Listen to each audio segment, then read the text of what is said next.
Eu quero cumprimentar também quem está nos acompanhando pela internet.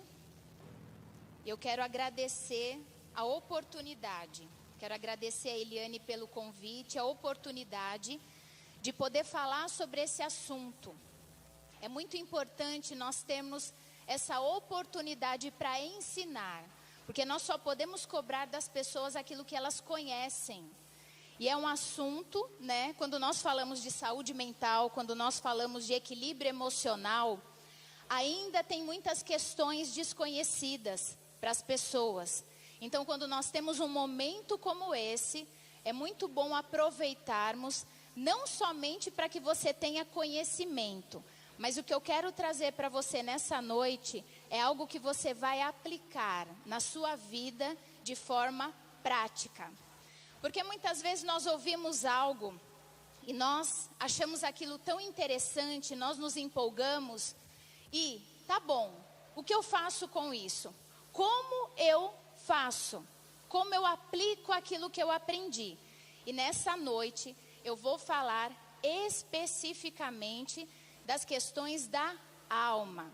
Então você vai saber o que acontece com você, você vai ter conhecimento, porque nós vamos falar sobre a sobrecarga emocional, é o tema desse assunto nessa noite, mas também o que você precisa fazer para evitar essa sobrecarga emocional.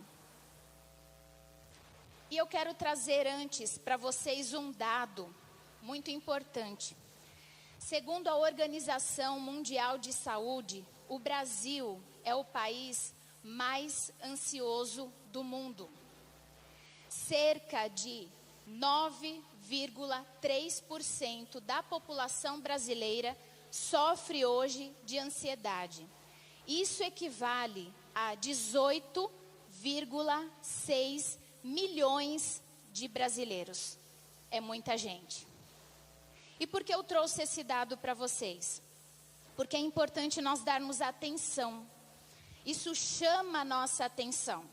Porque esses dados estão aumentando cada vez mais. É algo que está crescendo cada vez mais. E nós não podemos ignorar. Nós não podemos ignorar aquilo que nós precisamos enfrentar nesse momento. E durante essa pandemia, tem se falado tanto sobre saúde mental, não é mesmo? Porque as pessoas estão se preservando fisicamente, mas estão adoecendo mentalmente. E sobre equilíbrio emocional.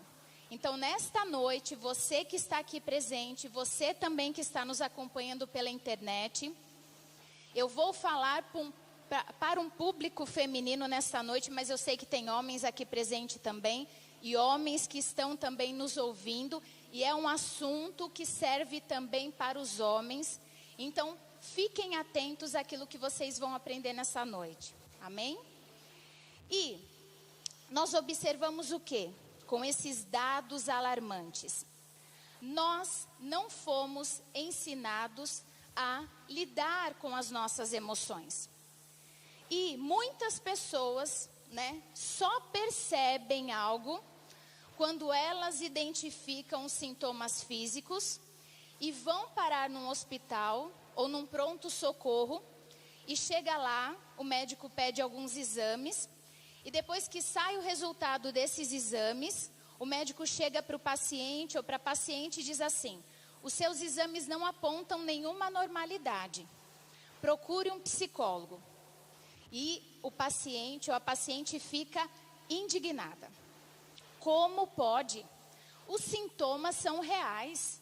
Eu realmente senti no meu corpo ataque cardíaco, sudorese, parecia que eu ia infartar. E o médico fala que é coisa da minha cabeça. Não é assim? Então tem muito preconceito. Mas os sintomas são reais. Os sintomas físicos são reais. Mas a nossa mente é poderosa. E nós não devemos descuidar nos cuidados com a nossa mente.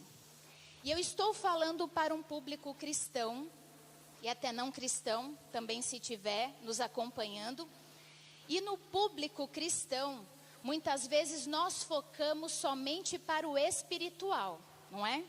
Então eu preciso orar, eu preciso ler a Bíblia, eu preciso ter o meu momento de comunhão, eu preciso orar em línguas, e nós não desconsideramos aquilo que nós precisamos fazer para o nosso crescimento espiritual. Mas o alimento que eu dou para o meu espírito não é o mesmo alimento que eu dou para a minha alma. E também não é o mesmo alimento que eu dou para o meu corpo. O tratamento que eu dou para o meu espírito não é o mesmo tratamento que eu dou para a minha alma. E também não é o mesmo tratamento que eu dou para o meu corpo. Nós não podemos colocar tudo num pacote só, chacoalhar e misturar as coisas. Por quê? É onde as pessoas ficam confusas. Mas eu estou precisando de ajuda. Isso é sinal de fraqueza? É falta de fé? Eu não estou perseverando na palavra? Separa as coisas, queridas. Cada coisa no seu devido lugar. Isso não anula a sua fé, não anula aquilo que você está construindo, aquilo que você aprendeu. Mas nesta noite, eu vou falar especificamente de como você deve lidar com essas questões. Então eu não vou trazer nenhum versículo bíblico para que você não misture aquilo que eu quero dizer. Mas eu trouxe, esse parênteses para você saber separar a atenção que você precisa dar para a sua alma. É diferente da atenção que você precisa dar para o seu espírito e também para o seu corpo. Amém? Então, essas pessoas, elas reconhecem que algo está acontecendo quando elas não suportam mais. Quando chega num momento onde se torna insuportável. E não deveria ser assim. Ou quando elas vão parar num hospital ou num pronto-socorro devido a alguma crise de ansiedade. E precisaria acontecer tudo isso? Não. Se nós não ignorássemos os sinais. Priscila, tantas pessoas estão sofrendo nessa pandemia, estão. Mas isso não aconteceu agora, há 3, 4 meses atrás. Isso já vem acontecendo e essas pessoas desconsideram as placas de sinalização. Então chega um momento que se torna insuportável e essa pessoa reconhece que precisa de ajuda. E nós não fomos ensinados, a reconhecer as nossas emoções. Nós não fomos ensinadas a gerir as nossas emoções. Então nós ouvíamos o quê? Isso é besteira, isso é frescura. Larga de besteira, menina, para de chorar. Seja forte, seja corajosa, Isso é sinal de fraqueza, Levanta, isso é besteira. E a criança interpreta que aquilo que ela está sentindo, ela se sente, de uma forma inconveniente. Aquilo que ela está sentindo, ela não deveria sentir. E ela começa o quê? A reprimir as suas emoções. Ela passa a reprimir, então eu não posso me sentir assim. Ela se sente inadequada, eu não devo me sentir assim. E aqui vale um parênteses para nós que somos pais, e vocês que ainda têm os seus filhos pequenos, eles precisam de um ambiente favorável para expressar as emoções. Eles precisam chorar, eles precisam se frustrar, eles precisam lidar com o tédio, eles precisam lidar com as dificuldades que lá na frente você não vai estar junto para acompanhar. E muitas vezes a gente quer blindar de tal forma para o bichinho não sofrer, que a gente deixa o nosso filho deficiente no futuro. E por isso tem muitos adultos hoje que não sabem lidar com frustrações. Ele quer e ele precisa, porque ele sempre teve tudo o que ele quis. Então, é só um parênteses para o que eu estou falando. Então, nós não tivemos um ambiente, alguns de nós, favorável para reconhecer as nossas emoções. As nossas emoções sinalizam algo. Queridos, tudo que Deus fez é bom. Não devemos, excluir isso é bom, isso não é bom. Tudo que Deus fez é bom. Mas nós precisamos lidar com cada área da nossa vida da forma como a palavra também nos ensina. Amém? E quando essa pessoa se sente inadequada, como eu disse, ela acaba reprimindo os seus sentimentos. E ela não aprende a identificar. E nessa noite eu quero mostrar para vocês que os nossos pensamentos afetam o nosso humor. E o que é o nosso humor? É o nosso estado emocional. Então, o que eu penso afeta o meu estado emocional e também determina o meu comportamento. Então, começa na minha mente, nos meus pensamentos. Então, você diz assim: Priscila, o que eu faço para eu me sentir melhor? Começa no pensamento, na forma como você está pensando. E eu vou dar alguns exemplos para vocês. Eu vou dar até um exemplo, talvez, muito atual. Eu vou dar um exemplo para você de situação, pensamento e estado emocional. Situação: perdi o meu emprego. Pensamentos: eu dei a vida nessa empresa. São tantos anos dedicado a essa empresa. Eles não deveriam ter feito isso comigo. Tantas horas extras que eu fiz, o tanto que eu trabalhei, abri mão da minha vida por essa empresa e eles ainda me mandam embora. Qual é o meu estado emocional pensando assim? Raiva, porque eu me sinto injustiçada. Agora, a mesma situação, eu perdi o meu emprego, mas o que eu penso? Eu já não estava tão contente nesse emprego. Eu já não estava tão satisfeita. Como eles me dispensaram agora, então é a oportunidade que eu tenho de procurar algo melhor para mim. Como vai ficar o meu estado emocional? Tranquila. Consegue perceber que é a mesma situação, mas a forma como eu penso afeta o meu estado emocional? Conseguem ver aqui no exemplo? E quanto mais intenso é o estado emocional, mais extremo é o pensamento. É interessante, porque as pessoas, como eu falei, não aprenderam. Então, muitas vezes elas identificam somente o que elas sentem e não o que elas pensam. O que você pensou? Eu não pensei em nada, eu só senti muita raiva. Eu não pensei em nada, mas eu fiquei muito irritada. Você não parou para prestar atenção que você pensou sim. E esses pensamentos afetaram o teu estado emocional. Vocês já viram pessoas que muitas vezes têm uma reação desproporcional a uma situação? Você fala, para que tudo isso? Só isso, e a pessoa tem uma reação desproporcional com a... Tem pessoas que pensam assim, muitas pessoas.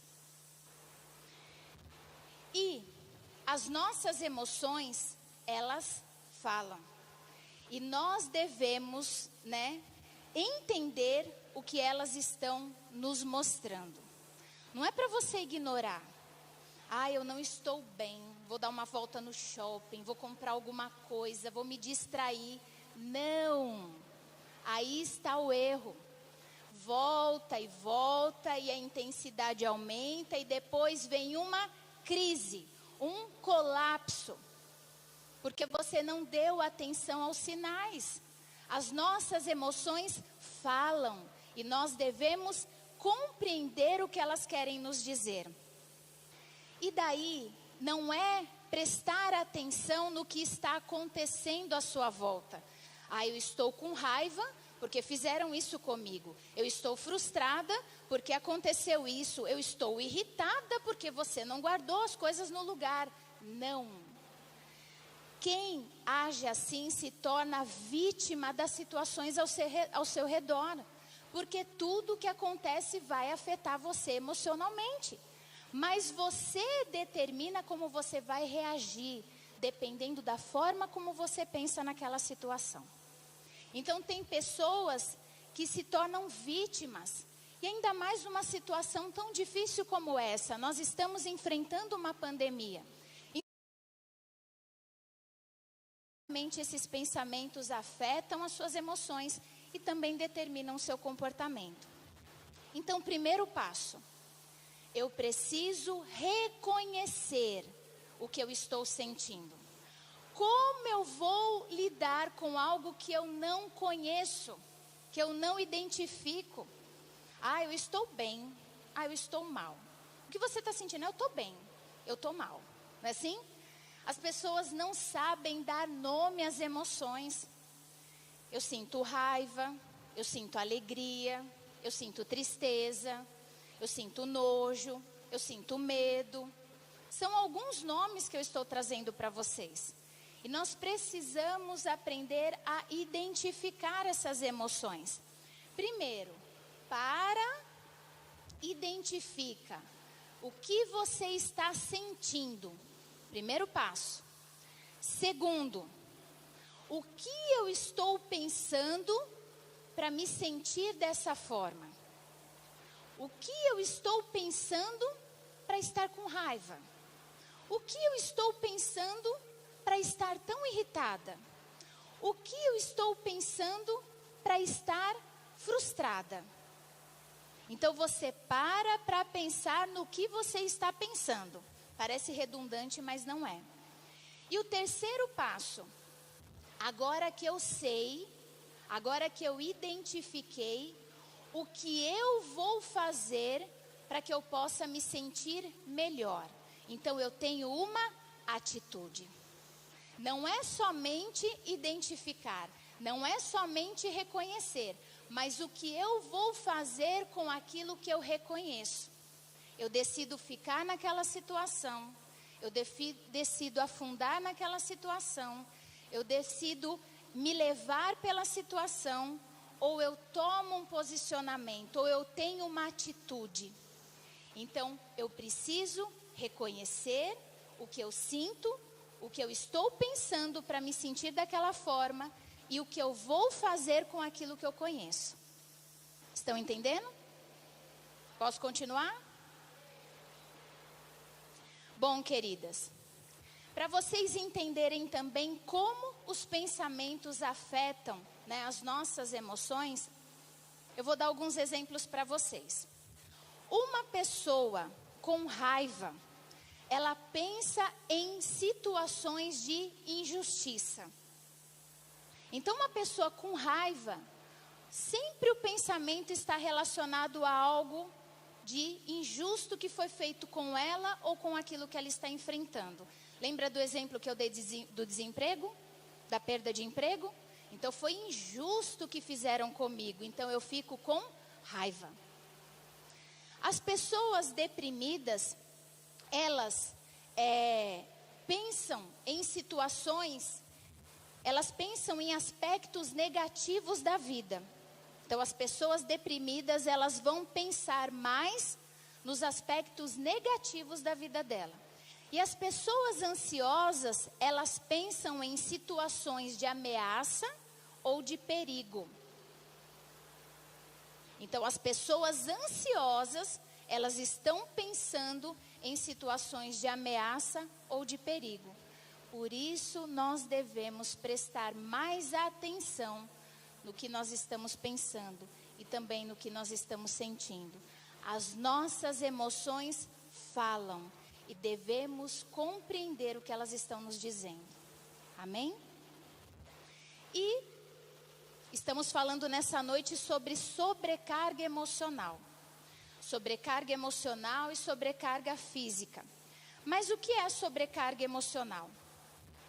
Ela é o resultado de uma entrega constante e até excessiva, aonde o retorno não vem para equilibrar essa doação. Então você faz e a sensação de que você não está recebendo nada em troca. Então vem a sobrecarga emocional. E quais são os sintomas? Eu vou falar sobre alguns sintomas, mas tem mais. Eu não quero dar muitas informações, mas eu quero nessa noite trazer clareza sobre o assunto, porque tem tantas coisas para a gente falar sobre saúde mental, mas eu quero dar os passos para você entender aonde eu quero chegar e dar a você também as ferramentas para lidar com isso. Amém? Então, quais são os sintomas? O principal sintoma, cansaço físico, fadiga. Então, esse cansaço físico é um reflexo da sobrecarga emocional. Outro sintoma, emoções à flor da pele. A pessoa fica estressada, irritada, impaciente. Outro sintoma, dificuldade de raciocinar, dificuldade para pensar. Esquecimentos constantes também é outro sintoma. E uma sensação de vazio. São alguns sintomas da sobrecarga emocional. Mas não precisa chegar nessa sobrecarga. Lembra do que eu falei? Precisamos estar atentas e atentos aos sinais. Precisamos nos conhecer melhor. Autoconhecimento. Você só sabe lidar com aquilo que você conhece. Muitas pessoas estão enfrentando, transtornos de ansiedade, depressão. E porque tem muito preconceito ainda? Porque falta conhecimento. Porque esse conhecimento não chegou para muitas pessoas. Então as pessoas, elas se sentem culpadas, por enfrentarem essas situações. Então, falei para você de alguns sintomas. E nós estamos numa cultura também da supermulher. A mulher que dá conta de tudo. A mulher que faz muitas coisas. A mulher que é forte o tempo todo. A mulher aguenta, a mulher consegue. E nós estamos plenas, lindas e realizadas, como a publicidade mostra. Mas, quando a mulher começa a perceber que ela não dá conta de tudo, ela começa também a lidar com sentimentos de culpa. Porque ela não está sendo tão forte como ela deveria ser. Ela não está dando conta de tudo como ela deveria dar. E a sensação é de fracasso. Parece que ela fracassou. Devido a essa cultura de empoderamento da mulher, não desvalorizando quem nós somos, mas nós somos também frágeis, vulneráveis, nós temos os nossos limites, nós não podemos abraçar o mundo. Então, quando nós aceitamos e reconhecemos isso, nós mantemos o nosso equilíbrio emocional. Porque senão a gente explode, a gente não dá conta.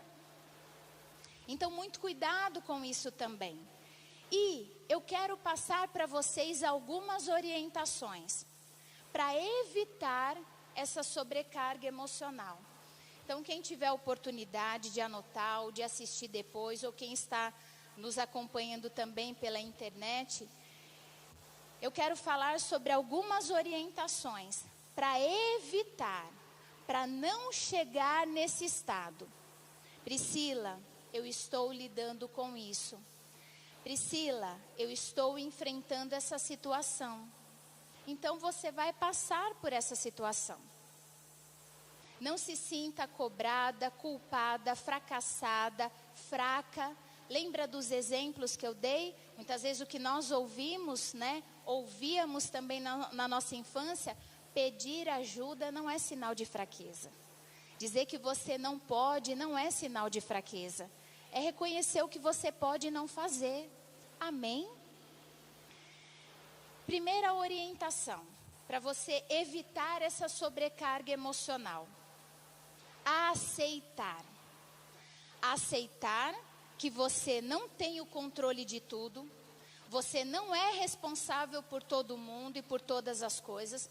Você não é salvadora do mundo. Você não vai resolver os problemas de todo mundo. Então, aceitar. Eu gosto muito de falar para algumas pessoas, que estão sempre entrando em várias situações e daí percebem essa sobrecarga emocional. Querida e querido, você não é o Espírito Santo. Você não vai poder fazer pelo seu marido aquilo que só Deus pode fazer. Você não vai poder fazer pelo seu filho ou pela sua filha aquilo que só Deus pode fazer ou aquilo que ele precisa fazer. Então nós precisamos aceitar. Nós só podemos enfrentar algo quando nós aceitamos. Eu vou dar um exemplo aqui dessa situação da quarentena, pandemia. No início, né, e até hoje eu acredito, muitas pessoas estão em estado de negação. Mas vai passar logo, vai passar logo. E daí alguns pacientes falavam assim para mim: eu sei que logo, logo vai passar. E daí tinha aquela previsão, né, de aumentar essa flexibilidade. E quando chegava naquele período, Dória não liberava, esses pacientes ficavam frustrados. Mas por que você ficou frustrado desse jeito? Porque eu estava pensando que no dia tal ia voltar. E não voltou. Me frustrei. Se enganou. Muitas vezes a gente se engana.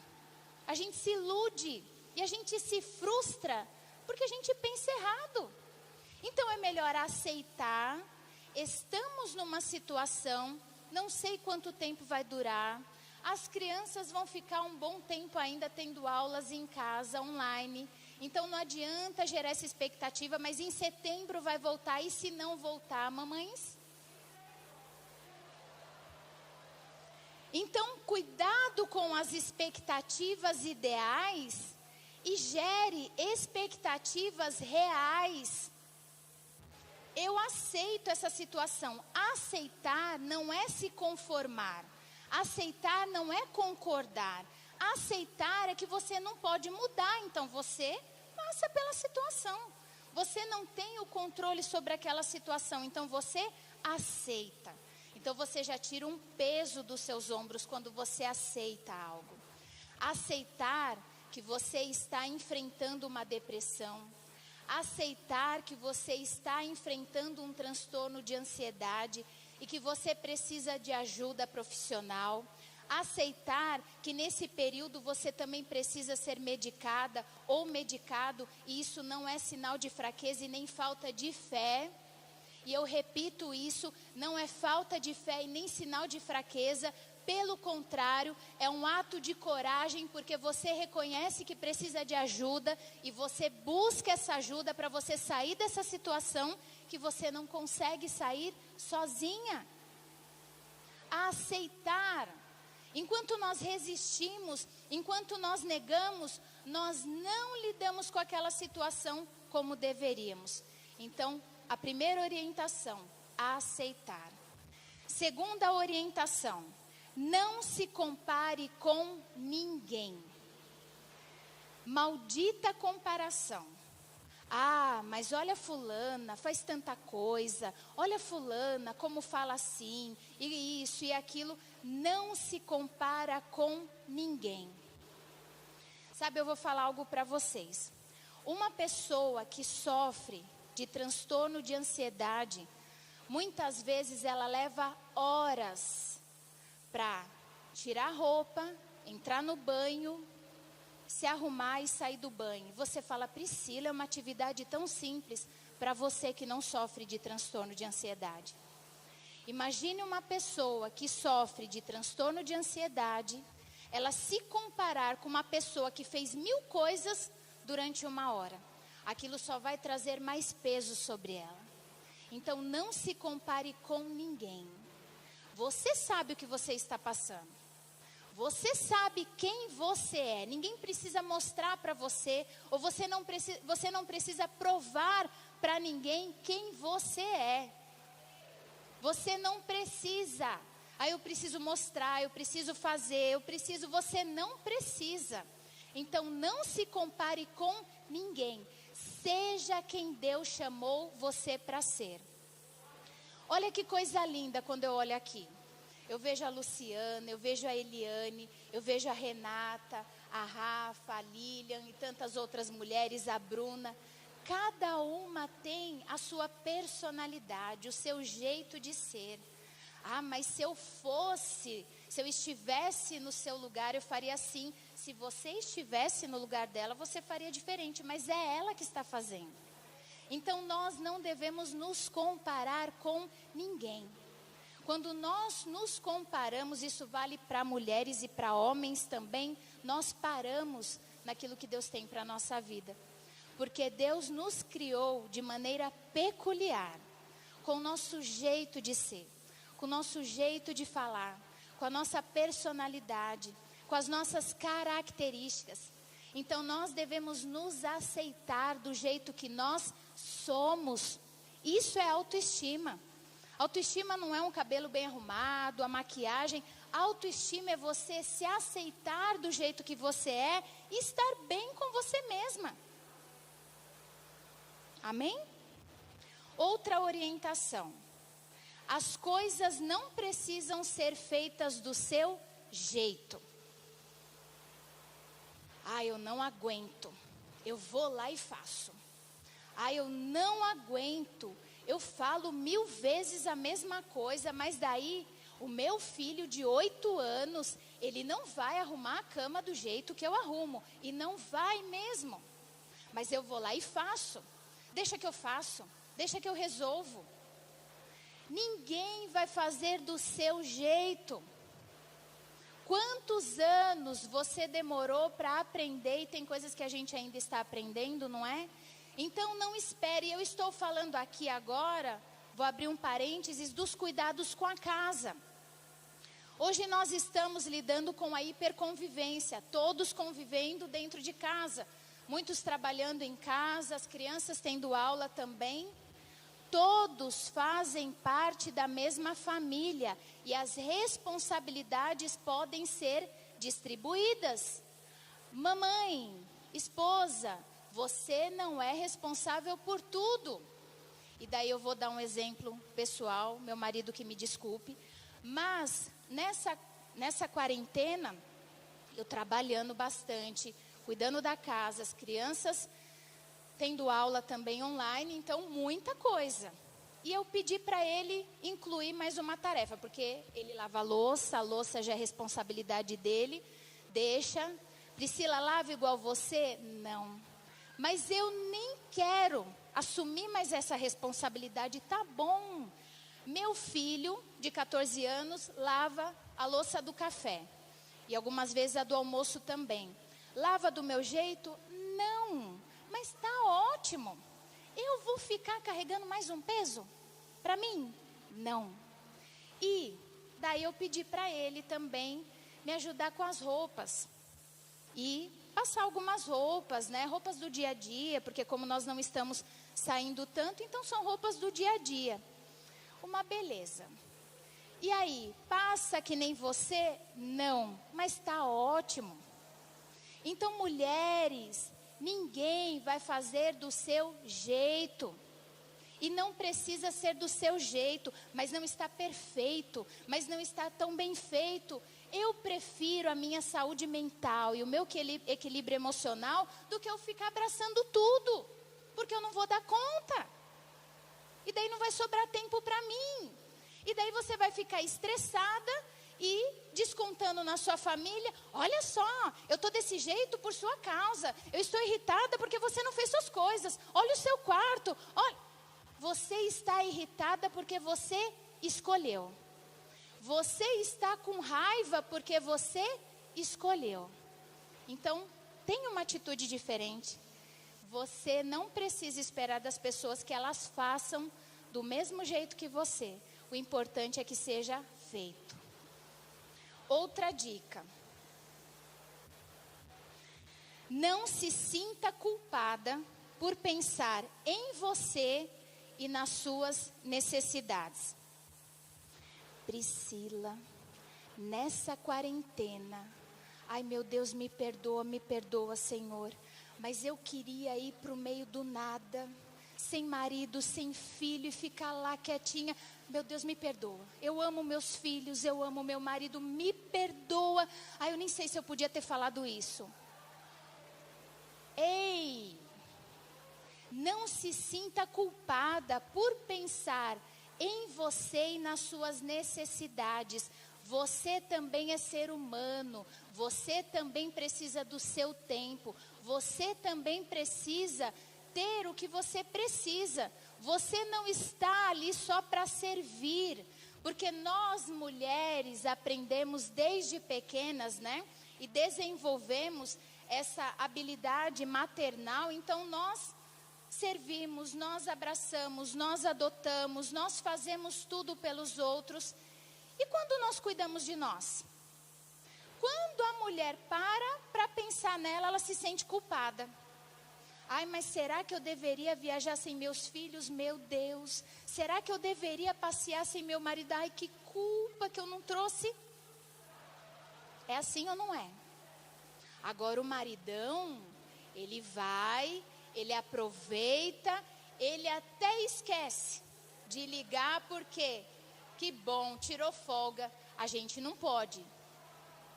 Não é que a gente não pode, a gente não se permite. É ou não é? Então não se sinta culpada por pensar em você e nas suas necessidades. Nesse período agora estamos mais habituados nessa quarentena, mas tinha alguns momentos que daí vinham as crianças e só existe mãe, né? Mãe, mãe, mãe, mãe. Eu costumo brincar com os meus filhos quando fica muito mãe. Fui para Dubai, volto daqui 1 mês. Tá bom, mamãe, você já voltou, então o Ian brinca, né? Porque o Ian é brincalhão. Agora que você já voltou, então eu vou falar. Fui para Dubai, me procura daqui 1 mês.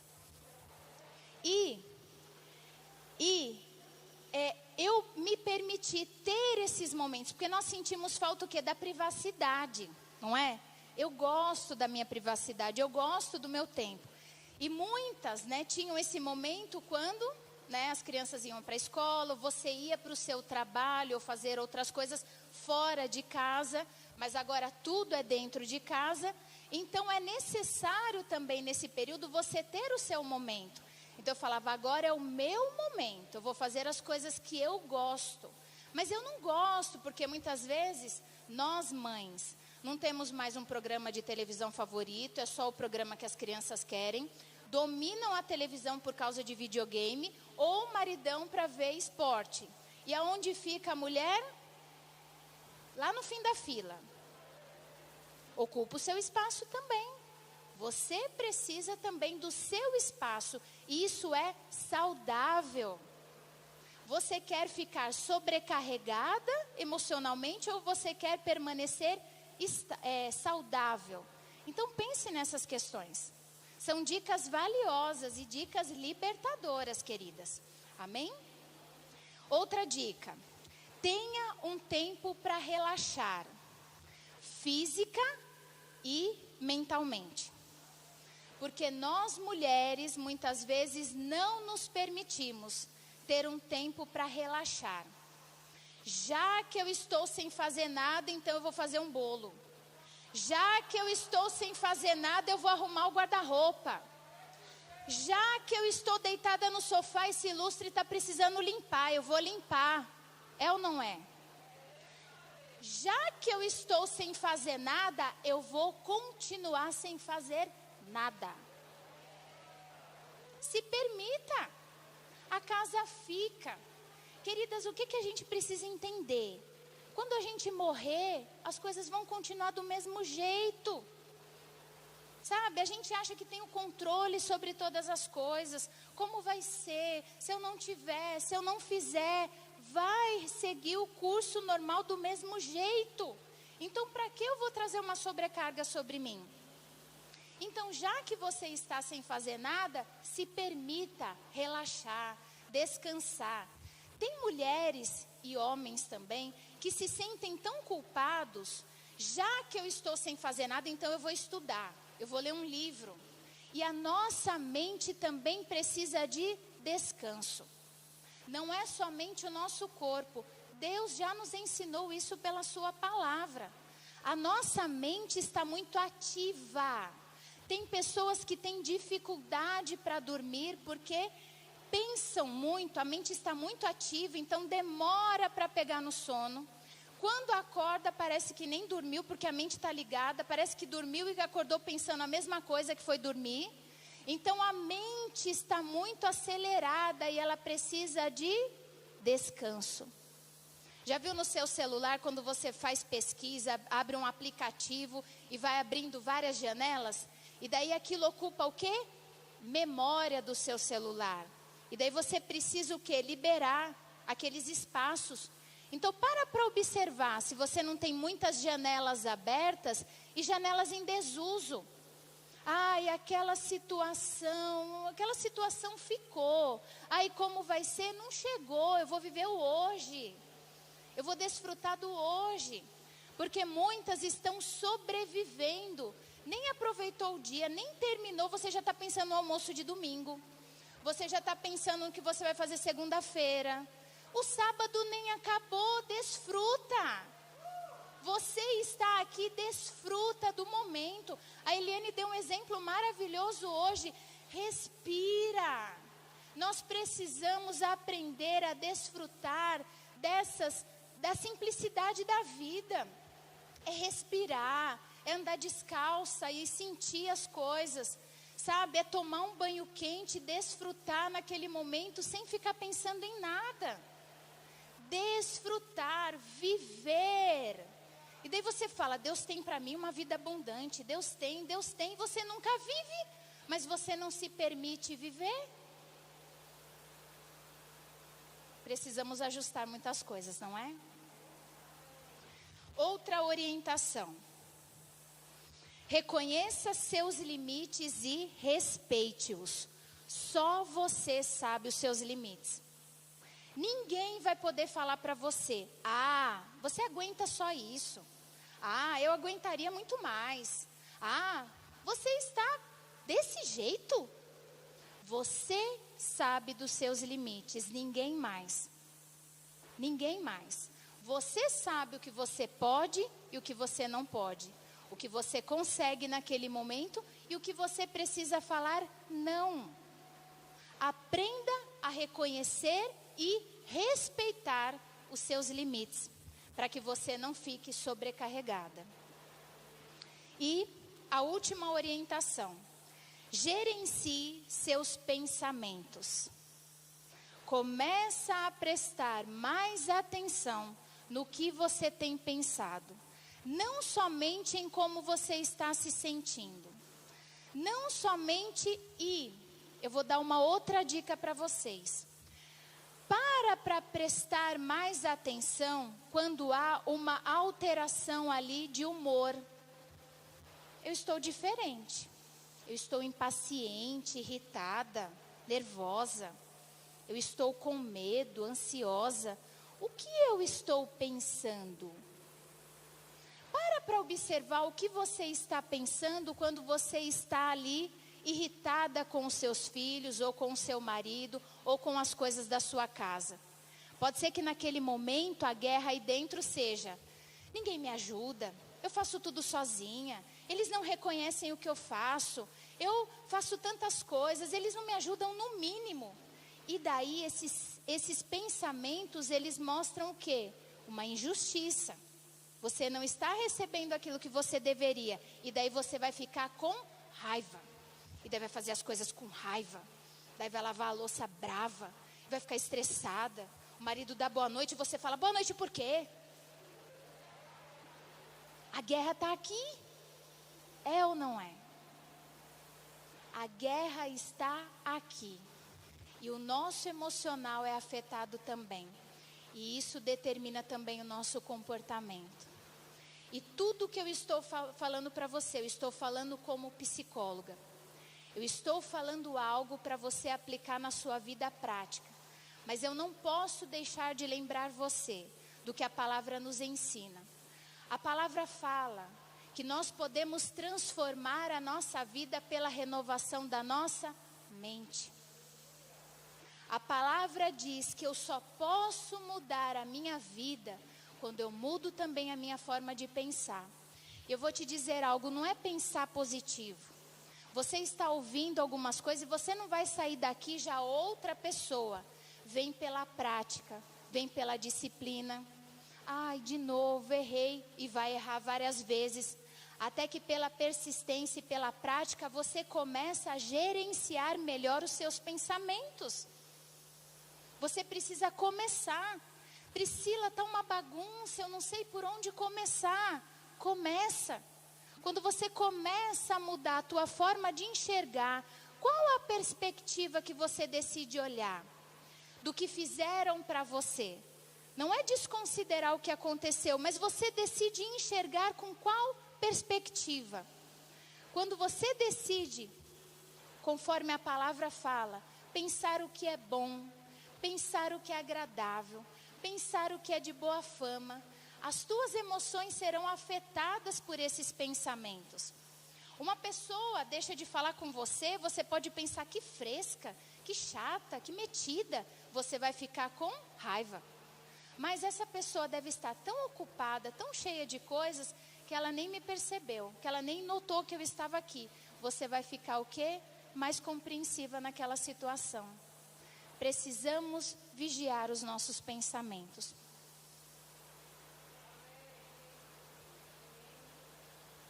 Precisamos vigiar os nossos pensamentos. Eu quero que você também preste atenção nessa noite, nisso que eu falei. Começa a olhar mais para você. Dar mais atenção para você. Identificar o que você está sentindo. Não reprimir. Eu não devo sentir, isso não é bom, isso não é de Deus. Não, queridos. Lembra de uma coisa, o espiritual fica na prateleira certa. Eu estou falando da alma. Eu estou falando de equilíbrio emocional. Então você vai usar outras ferramentas. Não é você ficar batendo a Bíblia na cabeça e vai mudar a tua forma de pensar. Não vai funcionar. Exige de você uma mudança. E não é automático, da noite para o dia. Precisa começar. E isso começa também com o autoconhecimento. Quanto mais você se conhece, mais você sabe também lidar com os seus pensamentos, com as suas emoções e também modificar o teu comportamento. Aprenderam alguma coisa? Então eu quero pedir para você ficar de pé. Eu sei que a Eliane vai ter uma oportunidade com vocês. Mas eu quero também aproveitar esse momento para orar por você. Sabe, queridas, eu sou psicóloga. Eu uso muito a minha mente. Eu estou trabalhando muito nesse período. Mas todas as manhãs, antes de qualquer coisa, eu tenho meu tempo com Deus. E eu coloco as minhas mãos na minha mente. E eu declaro a minha mente produtiva, guardada, preservada, frutífera. Eu oro sobre a minha mente e há uma capacidade do Senhor para eu colocar em prática as ferramentas que eu tenho. Eu não estou ensinando para vocês algo que eu não aplico na minha própria vida. Eu não estou ensinando para vocês algo que não funciona. Eu não estou aqui para iludir vocês, mas eu estou aqui para trazer o conhecimento que liberta, livres da sobrecarga emocional e física. Então eu quero que vocês levantem suas mãos. O louvor pode vir, dar um apoio também. Você também que está nos acompanhando pela internet e que foi edificado com esse ensinamento, edificada. Eu quero que você também receba nesse momento da parte do Senhor. Queridas, nesse momento, aquilo que você não pode fazer, confia num Deus que pode. Muitas vezes nós dizemos que confiamos em Deus, mas as nossas atitudes não mostram isso. Nós estamos agitadas, inquietas. Se nós confiamos, nós realmente descansamos. Tem várias situações que eu não trouxe aqui, mas que eu enfrentei durante essa quarentena. E o que aconteceu, Priscila? Deus é fiel. Nada ficou descoberto. Não houve perdas, pelo contrário, Deus é um Deus de acréscimo, porque eu decidi enxergar em outra perspectiva. Deus está cuidando de você. Você não está sozinho, você não está sozinha. Não se culpe, não se cobre, não traga uma carga sobre você que você não precisa carregar. Sobrecarga é uma carga sobre a carga. Então você não precisa trazer um peso maior. O jugo dele é suave, o fardo é leve. Nós damos conta sim, nós podemos, mas somente com aquilo que nós precisamos lidar, carregar. Eu não vou trazer uma sobrecarga sobre mim, porque depois não adianta eu responsabilizar Deus. Deus, e agora? Deus vai olhar e falar, eu não tenho nada a ver com isso, foi você que quis trazer isso sobre você. Então nessa noite, sabe, começa a identificar quais os pesos que você precisa soltar. Quais os pesos, né, que estão deixando você presa numa situação. Sabe um balão, aquele balão que tem o cesto, quando ele sobe, o que mantém aquele balão no chão? São aqueles pesos, aqueles sacos de areia. Então, quais pesos você está carregando? Quais pesos você precisa soltar? Decida soltar esses pesos. Decida começar. Decida colocar em prática aquilo que você aprendeu nessa noite. Eu quero que você feche os seus olhos, que você levante as suas mãos, que você agradeça a Deus pelo cuidado que Ele tem com você. Você está aqui nessa noite para ouvir aquilo que você precisa. Aquilo que você precisa para caminhar mais longe. Aquilo que você precisa para caminhar mais leve. Talvez esteja pesado demais. Talvez você tenha parado para pensar, será que eu vou conseguir? Será que eu aguento? Você já chegou até aqui? Para pensar. Você já está no 4º mês, então daqui para frente é lucro. Depende de como você enxerga, de como você pensa nessa situação. Pai, eu te dou graças. Eu te dou graças por cada um que está me ouvindo nesta noite. Por essas mulheres que estão aqui, Pai, recebendo nessa noite o conhecimento, trazendo revelação para áreas, Pai, que elas precisam caminhar com mais leveza. Eu oro, Pai, oro para que elas tenham graça, sabedoria, capacidade para colocar em prática tudo aquilo que elas têm aprendido e que elas possam desfrutar nesse tempo da tua bondade, do teu refrigério. Há uma graça sobre as nossas vidas, a tua graça nos basta, porque a tua graça, Pai, nos dá tudo aquilo que nós precisamos. O teu poder é aperfeiçoado nas nossas fraquezas. Nós precisamos do Espírito Santo. O Espírito Santo nos ajuda nas nossas fraquezas. Se nós pudéssemos dar conta de tudo, se nós fôssemos autossuficientes, nós não precisaríamos do Espírito Santo. Mas graças a Ti, ó Pai, pelo Espírito Santo que habita dentro de nós e que nos ensina sobre todas as coisas. Eu te dou graças, Pai, por cada mulher que aqui está. Eu te dou graças, Pai, pelo toque do Senhor. Eu te dou graças, Pai, pelo refrigério na mente. Eu te dou graças, Pai, por jugos sendo despedaçados, por causa da Tua unção. Eu te dou graças, Pai, por tudo que o Senhor tem feito e fará, porque Tu és muito bom, muito bom, muito bom. Amém? Obrigada, queridas, pela oportunidade de estar com vocês aqui nessa noite. Amém?